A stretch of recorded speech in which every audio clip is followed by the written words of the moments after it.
Hello বন্ধুরা, আজকে আমি তোমাদের একটা ছোট্ট গল্প শোনাবো। গল্পের নাম ছোট সাহায্য বড় আনন্দ। প্রতিদিন স্কুলে যাওয়ার পথে ছোট্ট রাহাত দেখতো এক বৃদ্ধা রাস্তা পার হতে কষ্ট পাচ্ছে।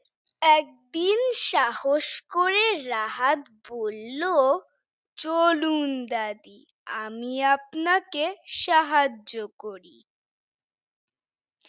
রাহাত সাবধানে রাস্তা পার করিয়ে দিল।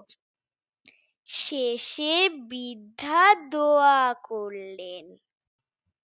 বৃদ্ধা বললেন, অনেক বড় হও বাবা।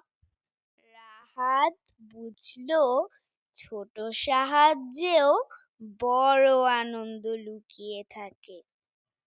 সেদিন থেকেই সে সিদ্ধান্ত নিল সে যতটুকু পারবে মানুষের পাশে থাকবে। মূল কথা, সাহায্য ছোট হলেও এর আনন্দ এবং মূল্য অনেক বড়। বলো তো এবার, তোমরা কবে কাকে ছোট্ট একটা সাহায্য করেছিলে? মনে আছে তো তোমাদের?